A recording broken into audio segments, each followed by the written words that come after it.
Recently broadcast British documentary on the Indian Prime Minister Narendra Modi.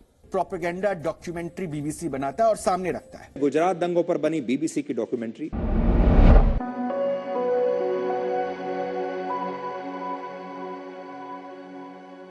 नमस्कार मित्रों, आज हम बात करेंगे बीबीसी की एक नई डॉक्यूमेंट्री जिसका नाम है India the Modi question. BBC ने हमेशा की तरह एक प्रोपेगेंडा के तहत भारत को बदनाम करने के लिए एक नई डॉक्यूमेंट्री रिलीज़ की है। ये डॉक्यूमेंट्री 17 जनवरी को यूट्यूब पर रिलीज़ हुई। भारी विरोध के चलते अगले ही दिन इसे बैन कर दिया गया इंडिया में। ये डॉक्यूमेंट्री हमारे माननीय प्रधानमंत्री जी के 2002 में उनके कार्यकाल की है, जब वह गुजरात के मुख्यमंत्री थे।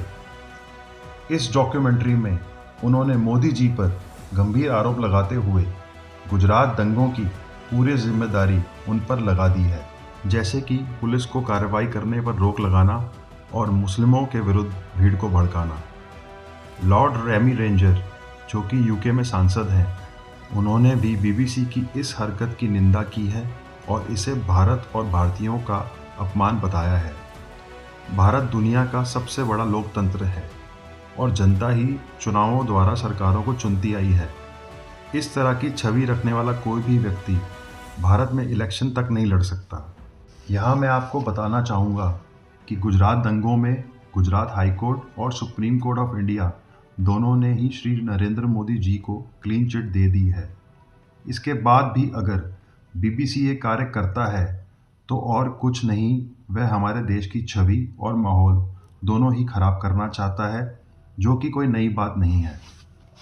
मूल के एमपी इमरान हुसैन के प्रश्नों का जवाब देते हुए यूके के प्रधानमंत्री श्री ऋषि सुनक ने कहा कि हमें किसी के भी चरित्र को हनन करने का कोई अधिकार नहीं है।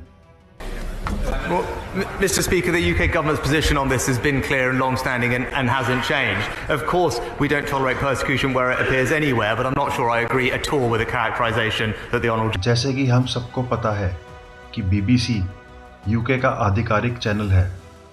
इसके विरोध में कई भारतीयों ने सोशल मीडिया पर आकर इसका जवाब देते हुए कहा कि यूके को पहले अपने गिरेबान में देखना चाहिए कि कैसे द्वितीय विश्व युद्ध के दौरान अपने घमंड के चलते उसने पूरे भारत की सेना को और यहाँ के साधन संसाधनों को युद्ध की आहुति में झोंक दिया। यहाँ मैं आपको बताता चलूँ कि उस समय के यूके के प्रधानमंत्री विंस्टन चर्चिल का भारत और भारतीयों के प्रति नफरत जग जाहिर है। कैसे भारत का अन्न जबरन लेके अपने सैनिकों को द्वितीय महायुद्ध में भेजा गया, जिसके चलते बंगाल में अकाल पड़ गया, लोग दाने दाने को तरस गए और लगभग 30 लाख लोग मारे गए।